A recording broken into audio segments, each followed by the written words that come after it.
네, 안녕하세요. 은철쌤입니다. 오늘 이 시간에는 개학한 이후에 두 번째 강의였던 8강 조선 후기의 경제 발전에 대해서 다시 한번 복습이나 또는 코로나 증상이 있어서 집에서 가정학습을 하고 있는 친구들을 대상으로 이 동영상을 제작을 하고 있습니다. 조선 후기의 경제가 발전을 했는데, 자, 이 8강의 내용을 온라인 클래스 때처럼 이제 칠판에다가 써가면서 설명을 해야 되는데, 지금 현재 칠판에 쓸 수 있는 그 액상 분필이 수명이 다한 모양이에요. 잉크를 채워도 그 하얀색 그 액상 분필이 나오지가 않아서 이제 부득이하게 연습장을 보면서 이렇게 동영상을 촬영하게 된 점 양해 바랍니다. 당분간은 계속 이렇게 촬영을 할 것 같아요.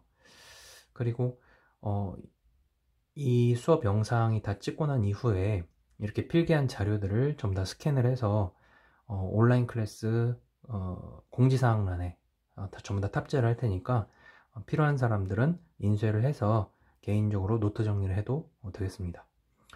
자, 이번 시간에는 조선 후기에 경제가 발전됐는데 어떠한 과정으로 발전이 되었는지 그 과정을 저랑 같이 공부를 했었는데요. 자, 조선 후기에는 가장 중요한 것이 이제 농업 발달이었습니다. 특히 큰 전쟁을 두 번이나 겪었던 조선이었기 때문에 전쟁이 끝난 이후에 이거를 복구하려고 노력을 했어요. 왜냐면 이제 사랑하는 가족을 어찌됐건 지켜야 되는 입장이기 때문에 사랑하는 가족과 우리 백성들, 그 다음에 국가를 지키기 위해서 전후 전쟁이 끝난 이후에 복구하려는 노력을 했다. 근데 대부분 살아남은 사람들이 그때 당시 대부분 직업이 농사를 직업으로 하는 농사꾼이었기 때문에 농부들이 쉽사리 생산할 수 있는 이제 쌀을 생산할 수 있는 토지를 늘리는 작업이 시급했습니다. 그래서 농사 짓지 못하는 땅을 가리켜서 황무지라고 부르는데요. 이 황무지를 농사 가능한 땅으로 갈아엎는 것을 개간한다 라고 부릅니다. 그래서 황무지를 개간을 하거나 또는 땅의 영양 성분을 높이기 위해서 거름을 뿌리는 것을 이제 시비법이라고 부릅니다. 자, 그 다음에 그때 당시 사용했던 조선시대 전기와 중기의 농기구는 끝이 이렇게 네모나게 뭉뚝했어요. 그렇다 보니까 땅을 깊이 팔 수가 없었는데 조선 후기로 넘어오면서 농기구 끝을 이렇게 뾰족하게 개량하는 사업을 펼치면서 좀 더 깊숙하게 땅을 팔 수 있는 것이 가능해졌습니다. 그렇다 보니까 땅속에 숨어있던 영양성분이 위로 솟구쳐 올라오면서 자연스럽게 그것이 거름 역할을 했던 거죠. 그래서 농기구를 개량하는 정책을 통하여서 전후 복구를 하려고 노력을 했고요. 자, 그 다음에 농사를 지을 때 가장 중요한 것이 바로 물이죠. 그래서 물을 가둬둘 수 있는 저수지라든지 보와 같은 물을 컨트롤할 수 있는 시설을 수리시설이라고 부릅니다. 아직 댐을 건설할 수 있는 기술력이 없었던 시기였기 때문에 자연스럽게 물이 갖춰진 저수지라든지 인공적으로 웅덩이를 파서 만드는 보와 같은 시설들을 늘리는 데에 초점을 맞춘 거죠. 그렇다 보니까 시간이 흐를수록 농사 가능한 토지가 늘어나게 되었고, 자, 이것을 베이스로 깔아서 이것을 기본으로 해서 모내기법이 보급이 아니라, 모내기법의 보급은 처음 도입된 거는 고려시대 말기입니다. 근데 이제 널리 보급되고 확산된 시기는 고려 후기 때 이르러서 전국적으로 확산되기 이르러요. 그래서 이 보급이라는 글자 때문에 고려시대 후기하고 헷갈리는 친구도 있는데, 모내기법이 확산됐다라는 것이 더 맞는 표현인 것 같습니다. 그래서 모내기법의 보급을 저는 확산이라고 칠게요. 그래서 모내기법이 이제 전국적으로 확산이 되면서 새롭게 내가 갖고 있는 땅에서 원래는 벼하고 보리 중에 둘 중에 하나만 선택해서 재배를 할 수가 있었습니다. 왜냐면은 이 씨를 뿌리고 거두는 날짜가 특히 이 5월달 같은 경우에는 벼하고 보리가 겹치기 때문에 5월 초에 벼의 씨앗을 뿌리려고 하면은 내 땅에서 아직 보리가 익지 않은 상태였기 때문에 어떻게 하면은 내가 갖고 있는 땅에서 벼도 생산할 수 있고 보리도 생산할 수 있을까 고민을 한 거죠. 그래서 여기 색칠되어 있는 땅에서 자라고 있었던 보리만 따로 5월 초에 뽑아내는 겁니다. 그래서 여기에다가 5월 초에 여기에다가만 벼의 씨앗을 뿌리고 한 달이라는 시간이 지났어요. 그래서 5월 말이 되면은 나머지 땅에서 자라고 있었던 보리가 다 익었기 때문에 여기를 다 추수를 하고 소를 이용해서 갈아엎은 다음에 비료를 뿌리고 그 다음에 물을 채운 다음에 여기에서만 자라고 있었던 벼의 씨앗을 우두둑 뽑아서 일정한 간격으로 심는 거죠. 그러면은 내가 갖고 있는 토지 안에서 보리도 심을 수 있고 벼도 심을 수 있기 때문에 벼와 보리의 이모작이 가능했던 겁니다. 두 개의 모를 심는다라고 해서 이것을 이모작이라고 불러요. 그래서 여기서 벼의 씨앗을 뿌려서 한 달 동안 자란 것을 모라고 부릅니다. 그래서 이 모를 옮긴다, 씨앗을 옮긴다라고 해서 씨앗 앙자를 써서 모내기법을 다른 말로 씨앗을 이사시키는 법, 즉 이양법이라고 부릅니다. 자, 그렇다 보니까 생산량이 2배로 늘었죠. 그 다음에 예전에는 그냥 랜덤으로 씨앗을 팍팍 뿌렸는데 이걸 직파법이라고 부릅니다. 그렇다 보니까 이게 잡초인지 벼의 씨앗인지 구분이 안 가서 잡초를 뽑을 사람 노동력들이 많이 필요했는데 일정한 간격으로 벼의 씨앗을 심다 보니까 노동력이 4분의 1로 줄어들게 되는 거죠. 그렇다 보니까 같은 농민층 안에서 분화가 일어나게 됐습니다. 땅을 소유하면서 땅을 소유하고 있는 것을 지켰던 농민들은 시간이 흐를수록 부자 농민이 되어서 분홍이라고 부르고, 이에 반면에 내가 갖고 있는 땅을 양반한테 팔아서 땅이 없는 사람들은 이 땅 주인 밑에서 이제 소작농으로 일을 하면서 잡초를 제거하고 있었는데 그 잡초를 제거할 노동력이 4분의 1이나 절감이 됐기 때문에 대부분 실직자가 된 거죠. 그렇다 보니까 사람들이 많이 모여있는 도시나 일자리가 많이 필요한 광산으로 인구가 몰리기 시작하면서 농촌에서 도시로 이제 도시 임노동자들이 집중하는 모습을 보게 됩니다. 도시의 인구가 늘어난 거죠. 그래서 이 사람들은 그때그때 벌어서 그때그때 먹고 살았기 때문에 먹고 사는 것을 돈을 주고 구매를 했기 때문에 상품 화폐 경제가 발달되는 효과를 가져오게 되었고요. 그리고 이 사람들이 일자리를 찾아서 광산으로 몰렸기 때문에 광업이 발달되는 효과도 일어나게 됐습니다.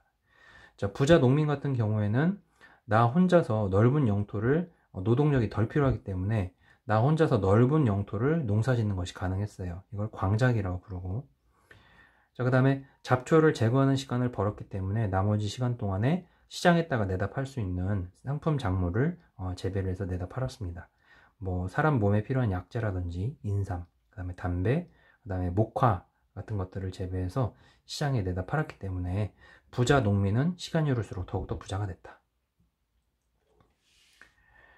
자, 그 다음에 세금을 걷는 방식에도 변화가 찾아왔습니다. 그래서 예전에는 내가 땅을 갖고 있지 않은 사람은 땅 주인한테 2분의 1세를 바치는 비율세였다면 조선 후기로 와서 딱 고정된 세금을 아예 설정을 해 놓습니다. 그렇다 보니까 이 고정세만 땅 주인한테 제출을 하면 나머지 농사를 지은 것은 전부 다 나의 소유이기 때문에 더욱더 열심히 농사를 짓는 원동력이 된 거죠. 그래서 비율세를 다른 말로 타조법, 고정세를 다른 말로 이제 도조법이라고 부릅니다. 그래서 이런 것들이 조선 후기 때 농업 발달에 이제 영향을 끼치는 요소들 3가지가 이렇게 나눠진 거죠. 자, 농업이 발달되다 보니까 전쟁이 끝난 이후에 대부분 살아남은 사람들이 농부였고, 이에 따라서 쉽게 생산할 수 있는 것이 쌀이었기 때문에 각 지역의 특산물을 전쟁 끝난 이후에 바치기가 어렵자 광해군 같은 경우에는 대동법이라는 걸 실시해서 쌀로만 세금을 걷었습니다. 그렇다 보니까 국가 입장에서는 더 이상 특산물이 세금으로 들어오지 않기 때문에 왕실이나 왕에서 필요한 물건들을 누군가한테 대신 구매 대행을 시킨 거죠. 대신 사가지고 온 사람을 가리켜서 공인이라고 부릅니다. 자, 이 공인이라는 사람이 등장을 하면서 한꺼번에 시장에서 많은 물건들을 구입을 했기 때문에 이 공인의 등장으로 수공업 제품의 수요가 동시에 늘어나기를 시작을 했습니다. 한두 개의 물건을 사는 것이 아니라 수백 개, 수천 개의 왕실에서 필요한 물건들을 전부 다 구입을 이 사람이 하다 보니까 식료품뿐만이 아니라 여러 가지 뭐 머리에 쓰는 갓이라든지 또는 뭐 장갑이라든지 갑옷, 뭐 신발, 옷 이런 것들은 손으로 만드는 수공업 제품들이 엄청나게 팔렸던 거죠. 얘가 한꺼번에 와서 사가니까. 그러다 보니까 예전에는 국가에서 허가를 받은 장인들만 물건을 만들어서 판매, 공급을 할 수가 있었는데 그 공급이 딸리다 보니까 백성들 중에서도 능력이 있으면 이러한 수공업을 운영할 수 있도록 국가에서 허가를 해주게 됩니다. 그래서 백성이 운영하는 수공업을 민영수공업이라고 불러요. 그래서 물건을 만드는 장인이나 수공업자가 물건을 만들어서 판매가 가능했고요. 자, 그 다음에 예전에는 특산물을 세금으로 바칠 때 세금 납부 목적으로 각 농촌에서 수공업품을 만들었다면 더 이상 특산물로 세금을 바치지 않기 때문에 이 농촌에서 수공업은 전부 다 판매를 목적으로 농민들이 부업 삼아서 제품을 만들어서 시장에다가 파는 모습을 조선 후기 때 보게 됩니다. 자, 그리고 때는 바야흐로 18세기 초인데요. 18세기 초에 선대제 수공업이라는 형태가 발전을 하게 됩니다. 자, 이 공인이나 상인이 원재료와 비용을 미리 지불하는 거죠. 물건을 만드는 수공업자한테 미리 값을 치르고 정해진 날짜까지 이 물건을 주문을 하면 이 기간 내에 이 수공업자가 물건을 제작하고 이 값을 지불한 공인이나 상인한테 물건을 납품하는 구조. 그래서 미리 대가를 치르는 제도라고 해서 이걸 선대제 수공업이라고 부릅니다. 자, 이것이 조금 더 가다듬어져서 마치 오늘날 공장처럼 자본가가 수공업자들을 전부 다 고용한 다음에 한 공간, 공장처럼 한 공간에서 마치 컨베이어 벨트처럼 원재료를 관리하는 역할, 만드는 역할, 조립하는 역할, 판매하는 역할까지 한 공간에서 이루어지게 됐는데 이 18세기 말에 발달했던 수공업 형태를 가리켜서 공장제 수공업이라고 부릅니다. 자, 그렇다 보니까 특이한 마을도 등장을 하게 됐는데 전문 수공업자들이 한자리에 모여서 아예 마을, 작업장을 형성을 해요. 이걸 점촌이라고 부릅니다. 그래서 이러한 유형의 수공업 발달이 조선 후기 때 이루어졌다. 자, 이렇게 수공업이 발달되다 보니까 여러 수공업 제품 중에는 금속을 뗄래야 뗄 수가 없죠. 그래서 금속에 대한 필요성이 증가가 되면서 동시에 광업이 발달되게 되었다. 완전 그냥 연쇄작용으로 농업이 발달되니까 수공업 발달, 그 다음에 수공업 발달이 광업의 발달로 이어지는 모습을 보게 됩니다. 자, 그 다음에 청나라가 그때 당시 사용하고 있었던 화폐가 은이었대요. 그래서 은이 필요했기 때문에 청나라와 교역량이 늘어나면서 은광이, 은을 캘 수 있는 광산이 더욱더 발전을 하게 된 거죠. 자, 그 다음에 농촌으로부터 실직자들이 광산으로 집중됐기 때문에 광산 노동자들이 풍부했고 이에 따라서 광업의 발달로 이어지게 되는 배경이 된 거죠. 자, 이것을 바탕으로 본격적으로 광업이 발전을 하게 되는데 광산도 마찬가지로 일반 백성들이 운영할 수가 없었습니다. 국가에서 허가를 내야 광산을 운영을 할 수가 있었는데 국가에서 백성들이 이제 운영을 할 수 있는 광산으로 이제 허가를 해줘요. 이걸 민영광산이라고 부릅니다. 그래서 이 광산을 돈을 갖고 있는 상인 자본가가 이 광산을 구입을 합니다. 그럼 이 사람은 구입을 했기 때문에 이 광산은 이 사람 소유이죠. 근데 이 사람은 한 명이기 때문에 이 한 명이 광산을 다 캘 수가 없죠.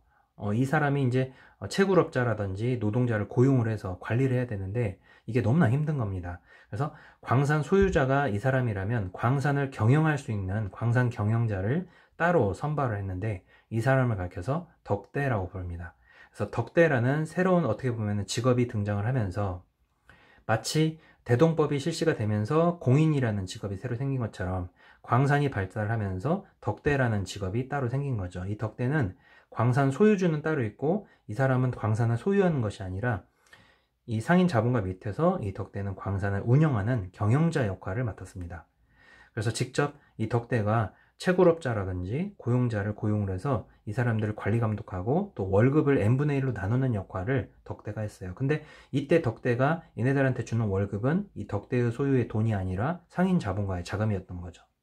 그래서 이 중간 계층에서 이 덕대라는 사람이 광산이 발달되면서 등장을 했다. 즉 상인 자본가와 노동자를 연결시켜주는 중간 다리 역할, 광산 경영자를 덕대가 맡아서 했다. 이러한 모습을 조선 후기 때 볼 수가 있습니다. 자, 시간이 흐를수록 민영광산이 발달하니까 정부 입장에서는 약올르죠. 얘네가 돈을 많이 버니까.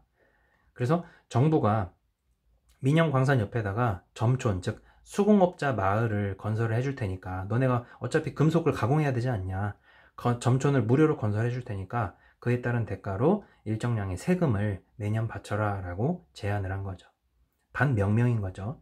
그래서 점촌을 건설한다를 설점을 해서 점촌을 건설해서 세금을 수취한다를 수세, 그래서 이러한 제도를 가리켜서 설점 수세제라고 부르고 이때 세금을 거들어 왔던 관직을 별장이라고 했기 때문에 이 설점 수세제를 별장 수세제라고 부릅니다. 그런데 이 세금을 거들어 왔던 이 별장하고 결탁한 세력이 있기 때문에 부정부패가 만연하게 일어났어요.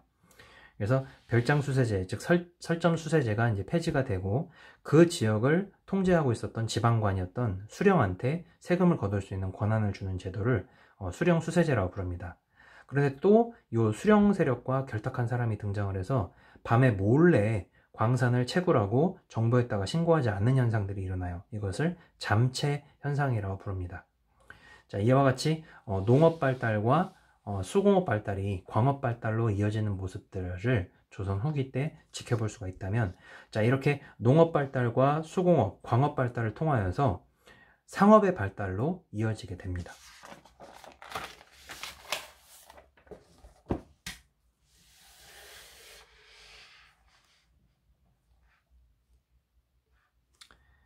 자, 상업의 발달을 다른 말로 상품화폐 경제의 발달이라고 불러요. 즉, 상품을 구매하기 위해서는 예전에 물물교환 방식이었는데 경제가 더욱더 성숙되고 공인이라는 사람이 등장하면서 물물교환으로는 수백 개의 제품을 교환하기가 비효율적이었던 겁니다.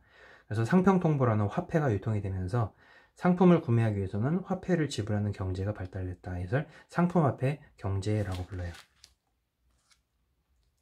자, 그 다음에 상품화폐 경제가 발달된 배경을 먼저 정리를 하자면, 경제가 발달돼서 앞서 설명했던 농업이나 수공업, 광업이 발달되어서 이것이 상업의 발달로 이어지는 모습을 보게 됩니다. 자, 그래서 공인이라는 사람이 대동법을 실시하면서 등장을 했었죠. 그래서 한꺼번에 많은 물건을 사갔기 때문에 상품화폐 경제의 혈액순환 역할을 이 사람이 맡아서 했다고 보면 됩니다. 자, 그 다음에 개인적으로 장사를 하는 사람들을 가리켜서 사상이라고 부르는데, 이것이 이제 조선 후기 때 허용이 되면서 사상이 본격적으로 활동했던 시기이기도 했죠. 그래서 공인이나 사상과 같은 상인들이 한꺼번에 물건을 전부 다 싸그리 다 긁어 모아서 독점 판매하는 것을 도고라고 부릅니다. 그래서 도고 행위를 통하여서 짧은 시간 안에 많은 이득을 취했다, 독점 판매하는 것을 도고라고 불러요. 자, 특히 이 사상 같은 경우에는 전국에 흩어져 있었던 전국의 시장을 조선시대 때는 거꾸로 장시라고 불렀어요. 전국의 장시와 서로 정보망이 연결됐던 사람들이었기 때문에 언제 어느 때건 어떤 물건이 물가가 오르고 내리는 것을 수시로 정보를 주고받았습니다. 그래서 이렇게 정보망과 영업망이 빵빵하게 서로 커뮤니케이션, 연락이 되기 때문에 각 지역에서 돈을 많이 번 소위 말해 유명한 사상들이 많이 등장을 하게 되었는데요. 특히 서울이었던 한양에서 한강을 중심으로 배에서 장사를 했던 상인들을 가리켜서 경강상인이라고 부릅니다. 경강상인이라고 부르고, 자, 그 다음에 글씨가 이렇게 잘 안 보일 수도 있는데요. 평양에서 평양 한가운데 흐르는 대동강을 중심으로 활동했던 상인을 가리켜서 유상이라고 부릅니다. 자, 그 다음에 우리나라에서 중국 청나라로 넘어가는 이 단계, 이 관문역화라는 도시가 있는데 여기를 의주라고 불러요. 이 의주에서 청나라 상인들을 대상으로 물건을 사고 팔았던 상인들을 가리켜서 만상이라고 부릅니다. 자, 그 다음에 오늘날 부산 지역은 일본하고 그때 당시 거래를 했던 국제무역항이었어요. 그렇다 보니까 이 부산 지역에서 활동했던 상인들이 있는데, 조선시대에는 부산을 동내라고 불렀습니다. 그래서 동네에서 활동하고 있는 상인을 가리켜서 내상이라고 불러요. 자, 그 다음에 이 송상 같은 경우에는 오늘날 그 서울에서 자동차 타고 30분 정도 북한으로 가면은 개경이라는 곳이 있습니다. 개성. 그 개성을 조선시대 때는 송도라고 불렀대요. 그래서 송도에서 활동하고 있는 상인들을 가리켜서 송상이라고 부릅니다. 특히 요 송상 같은 경우에는 중개무역으로 돈을 많이 벌었는데, 청나라 상인들과 거래하는 만상, 의주의 만상과 일본 상인들과 거래를 하는 동네의 내상을 중간 다리를 연결을 하면서, 예를 들어서 청나라에서 500원어치 물건을 만상을 통해서 송상이 구입했으면 이것은 일본에 없는 물건들이기 때문에 동네 상인한테 만원에 파는 겁니다. 그렇다 보니까 중간 이득을 취할 수밖에 없겠죠. 이런 식으로 중개무역으로 많은 이득을 취했던 상인이 바로 송상이었습니다. 그래서 경강상인부터 송상까지 이 지역에서 비교적 유명했던 사상들을 정리를 해봤고요. 자, 그 다음에 각 지역에서 이제 시장, 장시가 발달했는데 주로 5일장이 대부분이었답니다. 그러니까 5일마다 이 공인이 찾아와서 물건을 싹쓸이 해갔기 때문에 공인이 온다는 소식을 듣고 5일마다 이 장시에 상인들이 쫙 모이는 거죠. 공인이 와서 물건을 사가니까. 자, 그 다음에 5일장 뿐만이 아니라 항상 열려있는 마트를 상설시장이라고 부릅니다. 자, 그 다음에 물건을 서로 주고받고 거래하는 항구도 많이 발달했는데, 이 항구에서는 이제 국제무역항 같은 경우에는 대규모로 스케일이 달랐기 때문에, 대규모 무역이 일어났기 때문에 먼 곳에서 배를 타고 온 외국 상인들이나 타 지역 상인들이 잠자고 먹고 쉴 수 있는 게스트하우스가 필요했습니다. 그래서 주로 숙박업이나 요식업, 그 다음에 물건 보관업 같은 거, 금융업을 했던 항구 상인들을 가리켜서 객주 여각이라고 부르고요. 요 항구에서 배에서 물건을 쌓아두고 배에서 장사를 하는, 마치 푸드트럭처럼 옮겨 다니면서 배에서 장사를 하는 상인들을 선상이라고 부릅니다. 그래서 객주 여각 선상이 항구에서 주로 활동했던 상인들이라고 보면 되고요. 이때 당시 유명했던 오일장이라든지 상설시장이 서울의 이현장, 칠패, 송파, 누원장이라는 시장이 있고요. 우리가 공부하고 있는 전주, 그 다음에 대구, 안동, 그 다음에 강원도 평창을 조선시대 때는 대화라고 불렀습니다. 이 대화에 있는 장씨를 대화장이라고 불러요. 그래서 이때 당시 유명했던 시장들이 이렇게 있다. 자, 그렇다 보니까 물물 교환 방식은 더 이상 이제 비효율적이기 때문에 상평통보라는 화폐가 효종 때 만들어지면서 본격적으로 사용됐던 시기가 숙종 때입니다. 그래서 이걸로 세금을 내고 이걸로 이제 소장농한테 월급을 주는 방식으로 수단이 이용이 됐고요. 자, 그렇다 보니까 동전이 가볍고 보관하기 쉬우니까, 작다 보니까 양반들이 자기의 재산을 보관하기 위해서 창고에다가 이 상평통보를 쌓아두고 쓰질 않는 겁니다. 그러다 보니까 시중에 유통되는 동전이 부족한 현상이 일어나게 되는데, 그 현상을 가리켜서 이제 전황이라고 부릅니다. 또 예를 들어서 물건을 거래할 때 돈을 놓고 왔어요. 그러면은 신용화폐를 만들어서 상대방한테 지불을 하고 몇 월 며칠 날까지 갚겠다라는 도장을 찍게 되는데, 이때 만들어진 신용화폐를 가리켜서 어음이나 환이라고 부릅니다. 자, 이렇게 국가 경제가 발달되다 보니까 이것이 우리나라 바깥으로 흘러 넘쳐서 무역의 발달로 이루어지게 돼요.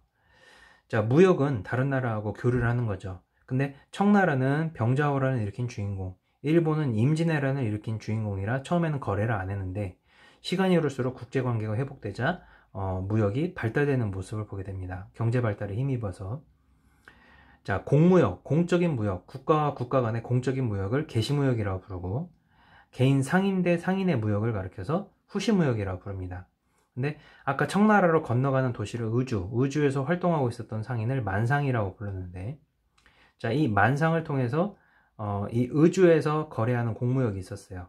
그 공무역을 계시무역, 이 의주 지역이라는 도시를 문 열고 들어가니까 중강이라는 지역과 다음에 이 근처에 책문이라는 도시가 무역 도시로 유명했답니다.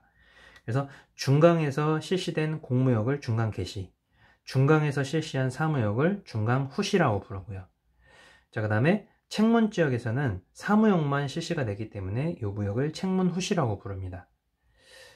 자, 그 다음에 가운데 있었던 그 개경에서 장사를 하고 있었던 송상은 중개무역으로 이 돌사의 이득을 취했고, 자, 부산 지역 같은 경우에는 일본 사람들이 많이 오가면서 생활을 했기 때문에 이 부산에는 특별히 일본 영사관이 있었습니다. 그래서 외인들이 머무는 관청이라서 외관이라고 부르는데, 이 외관을 중심으로 무역을 했기 때문에 공무역을 외관계시, 사무역을 외관후시라고 부릅니다.